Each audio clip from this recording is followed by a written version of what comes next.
I never expected the graveyard shift at Riverside Freight Terminal to be anything more than boredom and bad coffee. The pay was decent enough for a 23-year-old with no real plans, and the solitude suited me. My father had always said I was too comfortable being alone, that it would catch up with me someday. Turns out, he was right. The terminal sat on the edge of town, surrounded by empty lots and the skeletal remains of old warehouses.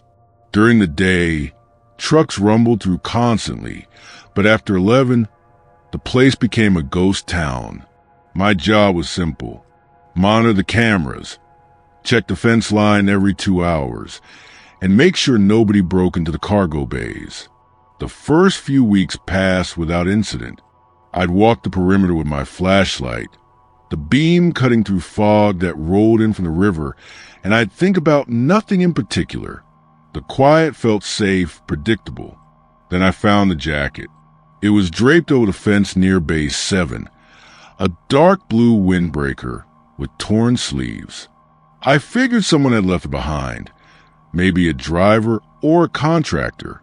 I picked it up, planning to toss it in lost and found, when I noticed a name tag stitched into the collar. My name, my full name, spelled correctly. My stomach tightened. I checked the security logs, scrolled through footage from the past week. Nothing showed anyone entering that section of the lot.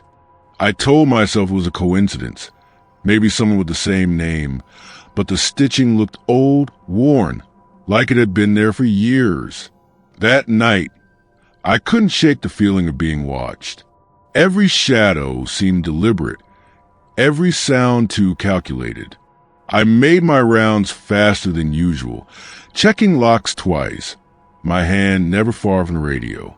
Around 3 in the morning, the motion sensor at Bay 12 triggered. I pulled up the camera feed. Empty. Just the wind pushing trash across the pavement. But when I walked over to check, I found fresh boot prints in the dust, leading from the fence to the bay door. Then they just stopped. No return path, no explanation. I called my supervisor, a gruff man named Harris who'd worked there for decades. He listened, grunted, and told me to file a report. Not exactly reassuring. The next night, I arrived early, determined to catch whatever was happening. I positioned myself near Bay 12, flashlight off, waiting in the dark. The air smelled like diesel and rain. Minutes stretched into hours. Nothing moved except the occasional truck passing on the distant highway. Then I heard it, footsteps, slow and deliberate, coming from inside the bay. I turned on the flashlight, the beam flooding the empty space. The footsteps stopped. "Hello," I called out, my voice echoing off metal walls. Silence pressed back at me, heavy and waiting. I stepped inside, sweeping the light across stacked pallets and shrink-wrapped cargo. Nothing seemed disturbed, but when I turned to leave, I saw it, written in the dust on a nearby crate. Fresh letters spelling out a single word: leave. My pulse hammered in my ears. I radioed dispatch, told them I needed backup. The response crackled back, static-filled and unclear. I ran to the security office, locked the door behind me, and pulled up every camera feed. Bay 12 showed nothing. No movement, no figure, no explanation for the message. I sat there until sunrise, watching screens that revealed nothing, listening to a silence that felt alive. Harris showed up at 7. He walked through Bay 12, examined the crate, and shook his head. "Could have been there for weeks," he said. "Dust settles funny sometimes." But I knew what I'd seen. The letters were fresh, the lines sharp. Someone or something wanted me gone. I quit that morning. Didn't give 2 weeks' notice. Didn't explain myself beyond a vague excuse about family issues. Harris didn't push. Maybe he knew. Maybe others had seen things too, and nobody talked about it. I still drive past Riverside sometimes, late at night when I can't sleep. The terminal sits dark and quiet, its chain-link fences casting long shadows under pale security lights. And sometimes, just for a second, I think I see a figure standing near Bay 12, watching the road. I never slowed down to check. Working the overnight shift at Pinewood Urgent Care was my first choice, but nursing jobs were scarce, and I needed the experience. The clinic was small, tucked between a strip mall and a residential neighborhood, mostly handling minor emergencies when the ER was too crowded. Most nights were quiet. Sprained ankles, stomach bugs, the occasional panic attack. Nothing I couldn't handle. Dr. Reyes, the physician on duty, was in his 60s, soft-spoken and methodical. He'd been working nights for years, long enough to develop a rhythm that required few words. We'd nod to each other when passing in the hallway, exchange brief updates on patients, and otherwise exist in our separate bubbles of medical routine. The trouble started with room 3. It was a Tuesday, slow even by our standards. We'd seen 2 patients all night. I was restocking supplies when the automatic door slid open. A woman walked in mid-40s, wearing a stained coat and carrying a purse that looked 20 years old. Her eyes were unfocused, darting around the waiting room like she was searching for something only she could see. "I need to see someone," she said, her voice barely above a whisper. "Of course. Let me get your information." She gave me a name I didn't catch clearly, refused to provide insurance, and paid cash for the visit. Red flags, sure, but not unheard of. I led her to room 3, took her vitals, and asked about her symptoms. She kept talking about voices, about messages coming through the walls. Standard psychiatric presentation. Dr. Reyes would evaluate her, probably recommend a psychiatric facility. But when I went to get him, he looked confused. "Room 3? We don't have anyone checked in." I walked back. The room was empty. The exam table looked untouched, the blood pressure cuff still hanging on its hook. I checked the log. No record of her visit, no payment process, nothing. My hands started shaking. I know she was here. I checked her vitals myself. Dr. Reyes examined the room with me, searching for some evidence. We found nothing. No footprints on the recently mopped floor, no indication anyone had been there. He suggested I take a break, get some coffee. Maybe I was more tired than I realized. I wanted to argue, but what could I say? The evidence supported his conclusion, except I knew what I'd seen. The next week, it happened again. Different patient, same room, an older man complaining of chest pain. I got him on the monitor, started in 4, and went to grab medication. When I returned, he was gone. The foresight was clean, no tape residue, no blood. The monitor showed a flat line, like it had never been connected. Dr. Reyes looked at me differently after that. Concerned, maybe a little suspicious. He suggested I take a few days off, see my own doctor, get some rest. I started documenting everything in a private journal. Dates, times, descriptions. Every phantom patient in room 3. Over 6 months, I recorded 11 instances. Some were brief, others lasted nearly an hour. But they all ended the same way. Empty room, no evidence, nobody believing me. I began to dread that room, avoided assigning patients there whenever possible. Dr. Reyes noticed, but didn't comment. Then one night, I decided to watch the security footage. The clinic kept cameras in the hallways and waiting room, though not in exam rooms for privacy reasons. I pulled up the recordings from the previous phantom patient encounter. The hallway camera showed me walking toward room 3 alone, not leading anyone, not talking to anyone, just walking by myself and entering an empty room. I watched myself take phantom vitals, speak to empty air, act out an entire patient interaction with nobody there. My stomach turned. Was I losing my mind? Was this some kind of breakdown I couldn't recognize from the inside? I showed the footage to Dr. Reyes. He watched in silence, his expression unreadable. Then he closed the laptop and looked at me for a long moment.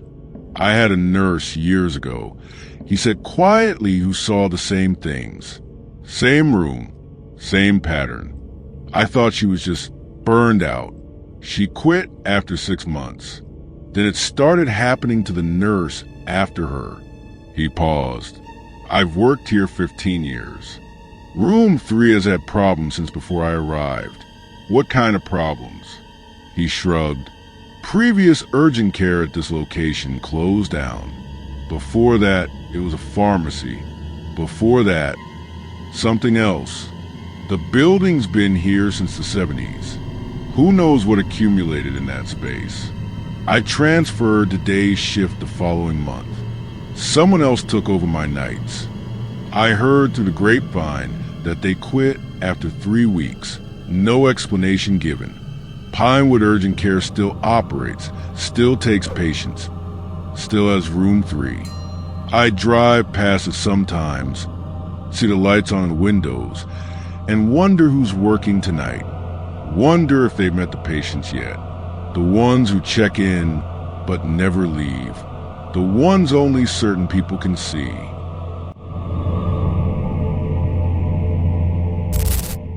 The carousel at Lakeland Mall had been broken for 3 years when I started as overnight security. Management kept saying they'd fix it or remove it, but budget issues always pushed it down the priority list. So it sat in the center court, covered with tarp, surrounded by closed storefronts and the echo of my footsteps. I didn't mind. The mall at night had a certain peace to it, a cathedral of consumerism gone quiet. My route took me through all 3 floors, checking doors, testing alarms, making sure nobody had decided camp out in the food court. Most nights were uneventful. The biggest excitement was usually a motion sensor triggering because of temperature changes or a bird that had gotten trapped inside. I'd been on the job about 2 months when I first heard the music.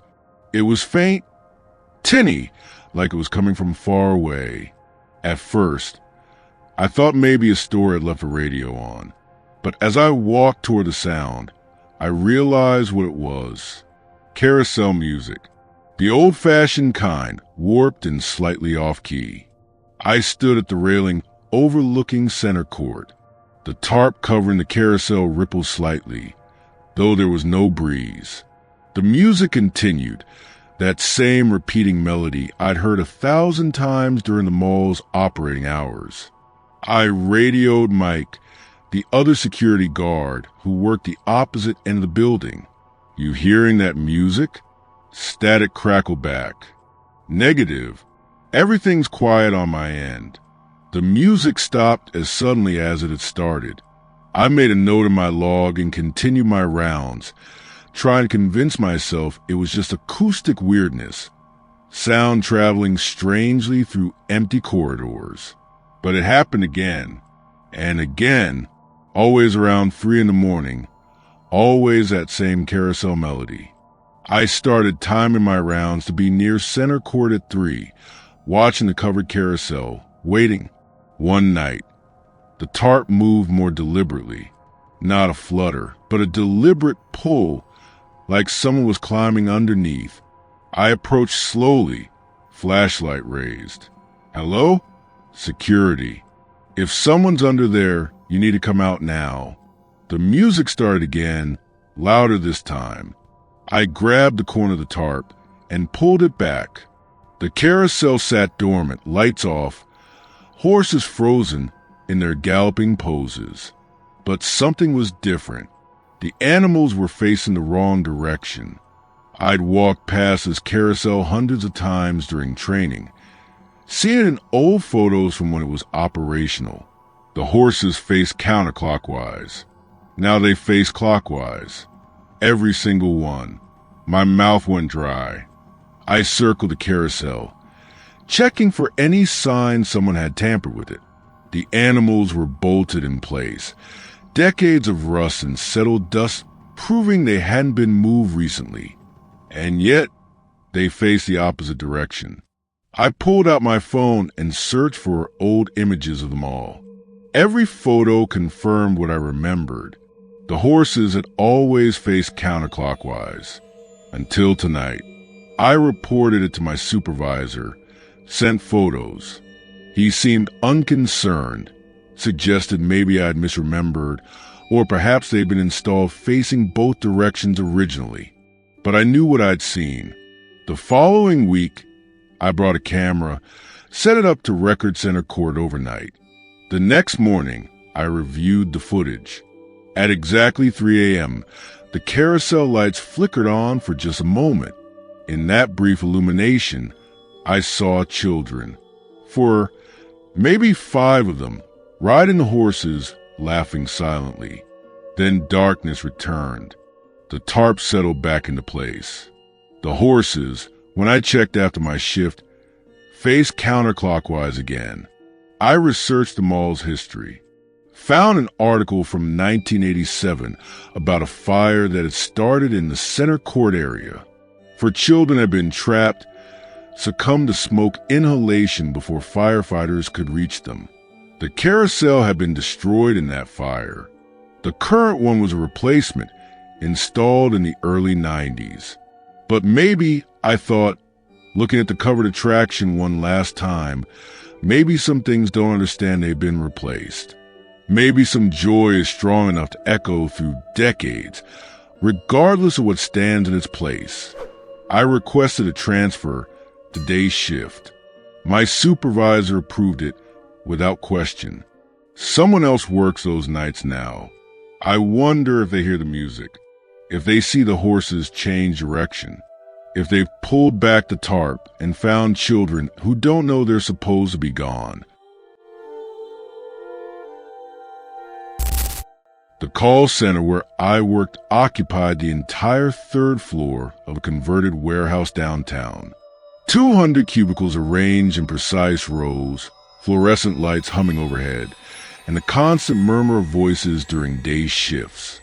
But at night, when only a skeleton crew handled emergencies, the place felt different, larger, more hollow, like the building was holding its breath. I was part of the overnight technical support team, handling calls from desperate customers whose internet had failed or whose routers had mysteriously stopped working. The job was mindless but paid well, and I could listen to podcasts between calls. My cubicle was near the back corner, away from the break room and bathrooms, which meant lots of walking for coffee, but also lots of privacy. That's probably why I was the first one to notice the calls coming from extension 4472. They always came through around 2 a.m., always the same pattern. The phone would ring 3 times. I'd answer and there would be silence. Not dead air, but the kind of silence that feels occupied. Like someone was on the other end, listening, waiting. After 30 seconds, the call would disconnect. At first, I followed protocol, logged the call, marked it as abandoned, moved on. But after a week of the same pattern, I got curious. I checked the extension in our system. 4472 wasn't assigned to any cubicle. In fact, according to our floor plan, it didn't exist. Our extensions ran from 4400 to 4465. Nothing beyond that. I mentioned it to my supervisor during a shift change meeting. She frowned, made a note, said she'd look into it. Nothing changed. The calls kept coming. I started answering differently, trying to prompt a response. Hello, technical support. This is Marcus. Can you hear me? Nothing. Just that heavy silence. The sense of someone on the other end. One night, frustrated, I broke protocol. Look, I know you can hear me. If you need help, say something, anything. For the first time, I heard a sound, breathing, slow and deliberate. Then a voice, barely a whisper.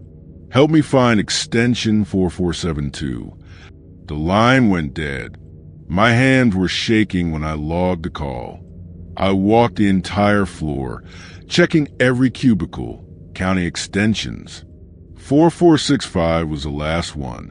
Beyond it was just wall, covered in faded motivational posters and a water-damaged section where the ceiling had leaked years ago. No cubicle, no phone, nothing. But that night, I noticed something I'd missed before. A slight outline in the carpet, rectangular, about the size of a cubicle.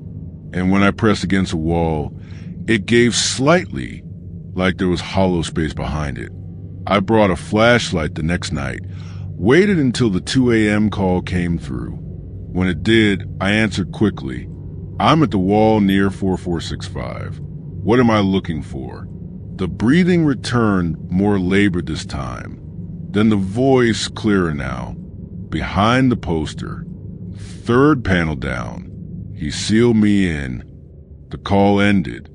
I tore down the motivational posters, revealing wall panels that had been painted over but not properly secured. Using my pocket knife, I pried one open. The smell hit me first. Old, musty, wrong. Behind the panel was a small space, maybe 4 feet wide, and inside, crumpled against the far wall, was a body, desiccated, skeletal, wearing a faded call center uniform with a name tag I could barely read. The phone next to the remains was off the hook, cord stretched to its limit. I stumbled back, bile rising in my throat. I called 911, not the security desk, not my supervisor. The police arrived within 20 minutes. They cordoned off the area, asked questions, took statements. The body was identified as David Chun, a call center employee who'd gone missing 7 years ago. His family had filed reports, but without evidence of foul play, the case had gone cold. Everyone assumed he'd left town, started over somewhere else. The investigators determined he'd been working late, probably realized someone was breaking into the building, and hid in the wall space. The panel I closed behind him, no way to open it from inside. He'd suffocated within hours, phone in hand, trying desperately to call for help on an extension that didn't officially exist. The call center closed for 2 weeks for investigations and repairs. When we returned, the wall had been properly opened, the space ventilated and sealed correctly. Extension 4472 was officially added to the system, assigned to a cubicle that now occupied that spot. I transferred a day shift as soon as possible, but sometimes on slow afternoons when the floor is quiet, I'll hear a phone ring in that back corner. 3 rings, then silence. Nobody ever answers it. Nobody wants to know who might still be calling.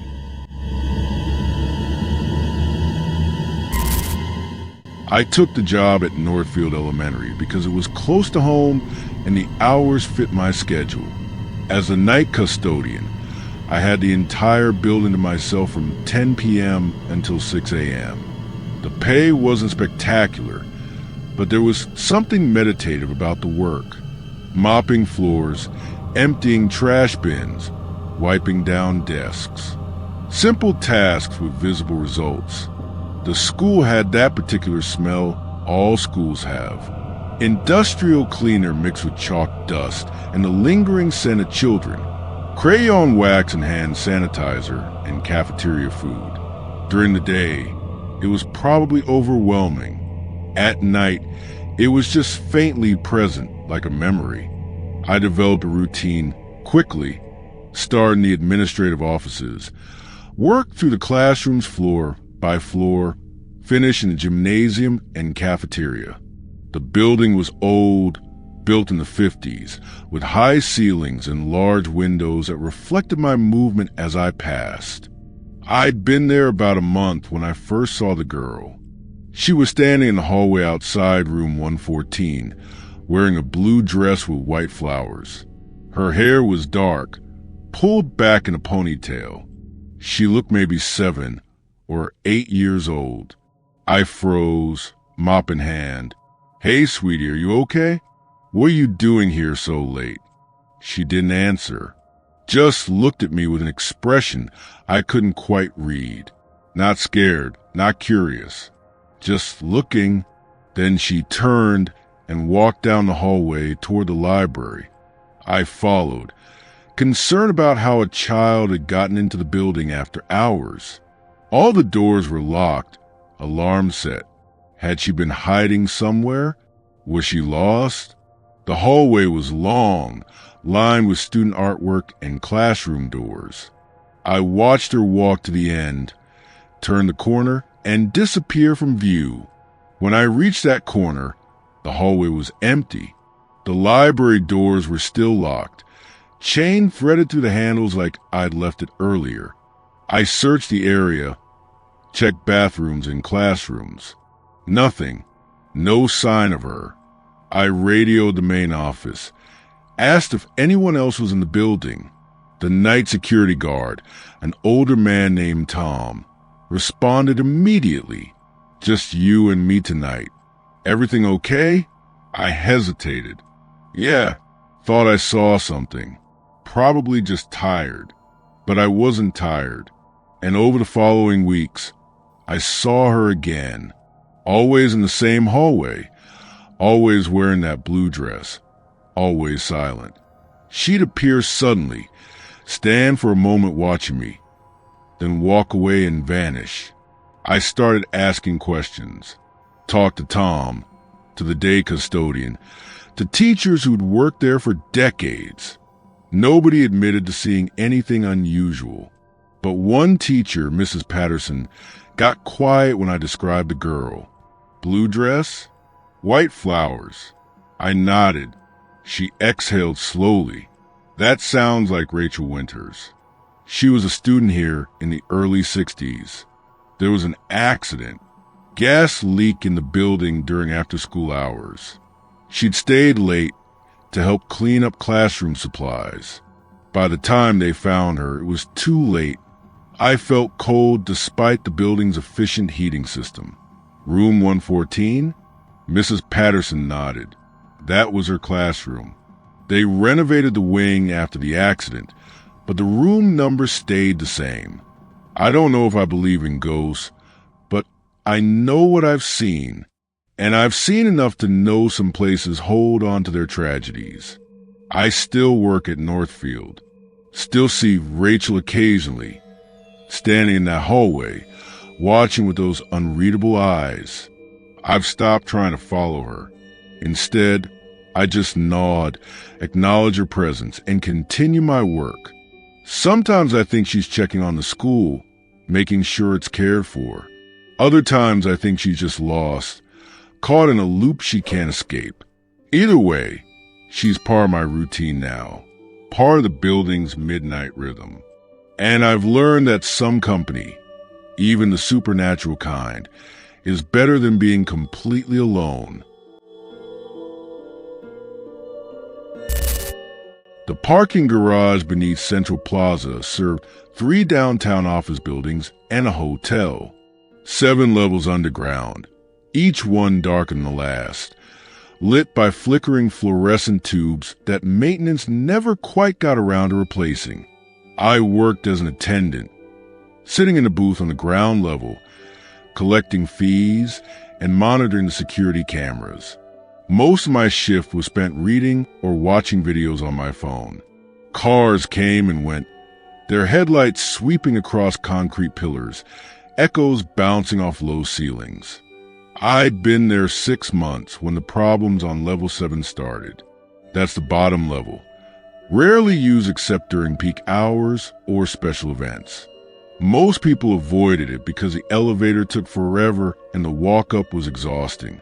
The few cars that did park down there usually belonged to monthly pass holders who didn't have a choice. The first sign something was wrong came from the cameras. The feed from level 7 would cut out randomly, sometimes for a few seconds, sometimes for hours. I'd call maintenance. They'd reset the system, and everything would work fine for a while. Then it would happen again. Then people started complaining about their cars. Nothing major at first. Interior lights left on, draining the battery. Doors not fully closed. Personal items moved around.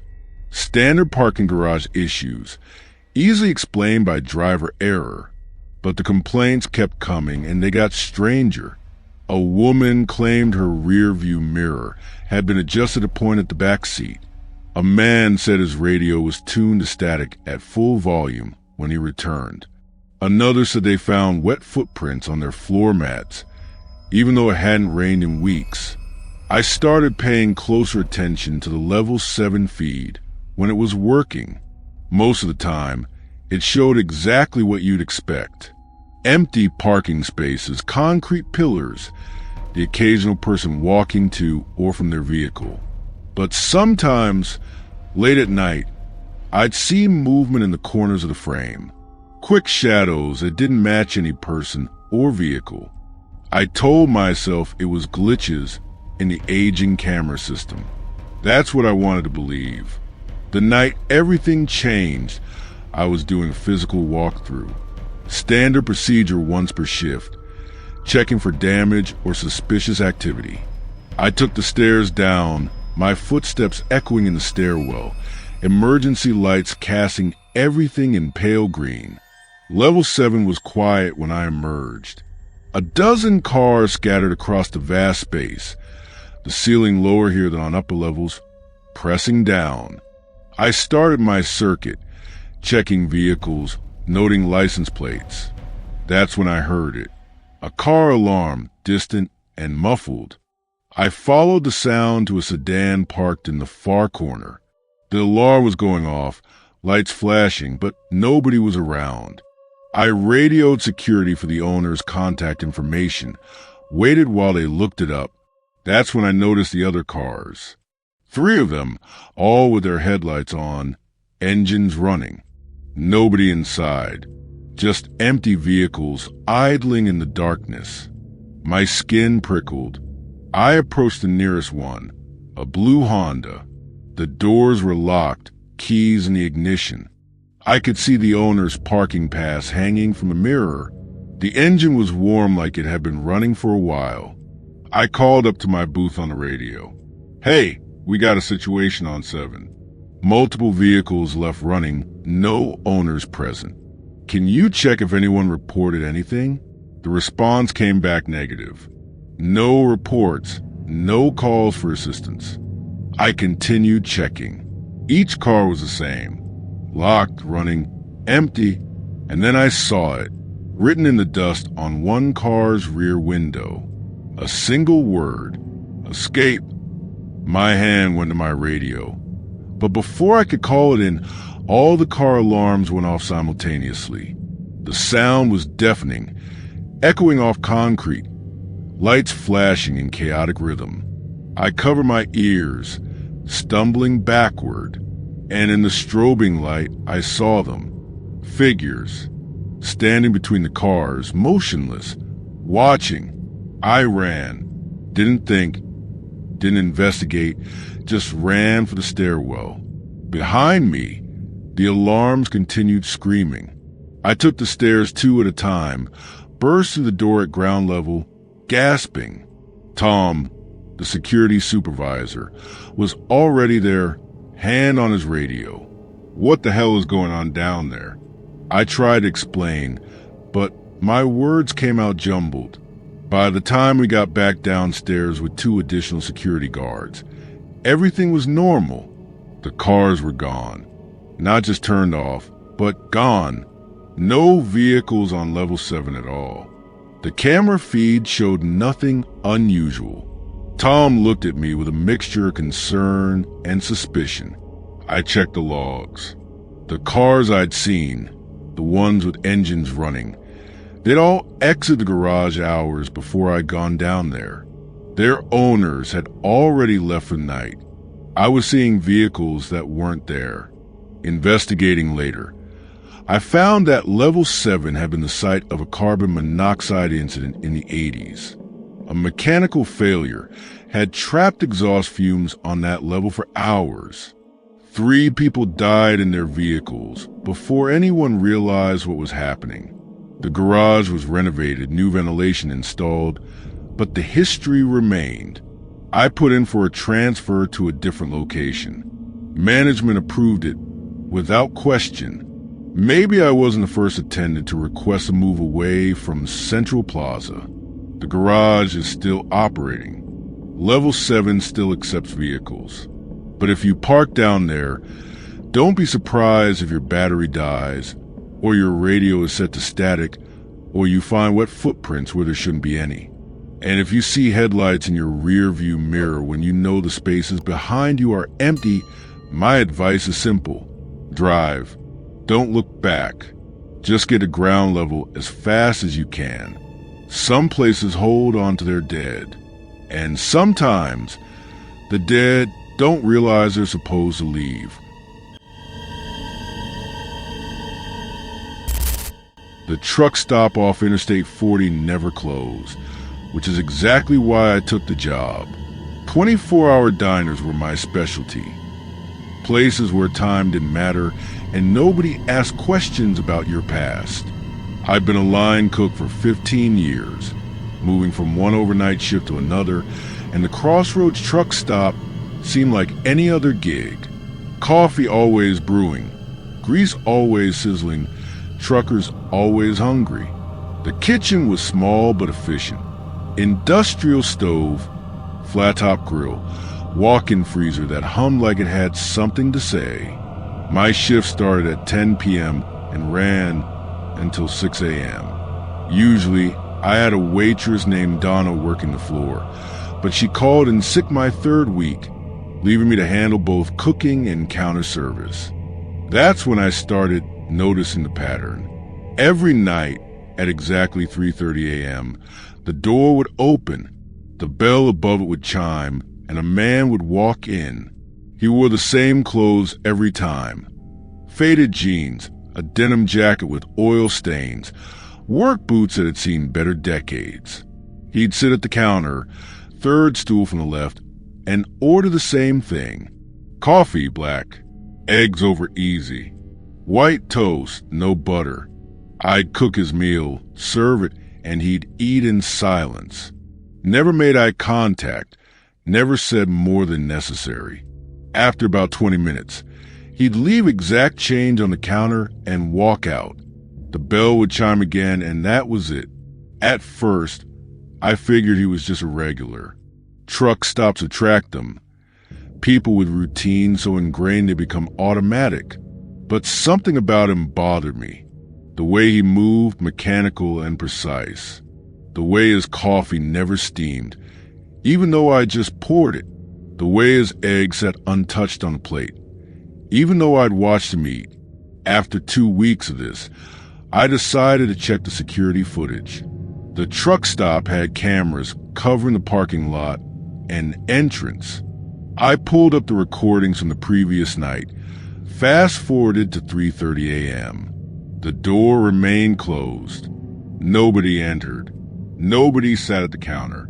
But I remembered serving him.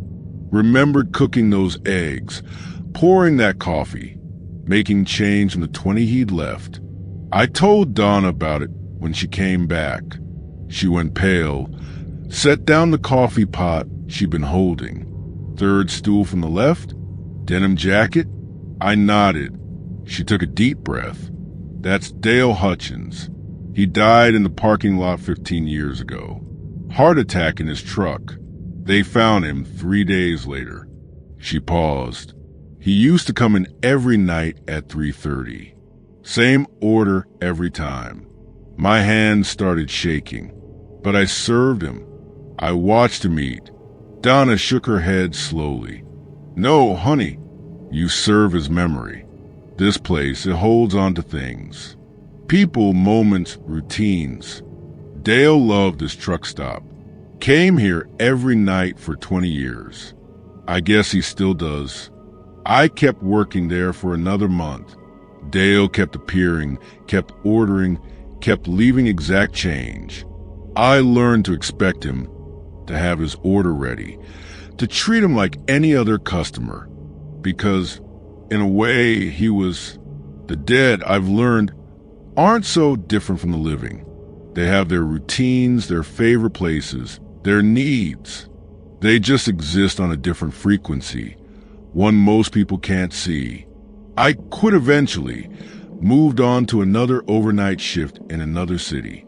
But sometimes when I'm working late and the diner is empty, I'll glance at the counter and see that third stool. And I'll wonder if someone's sitting there, invisible to everyone else, waiting for coffee and eggs and a moment of normalcy in whatever comes after life ends.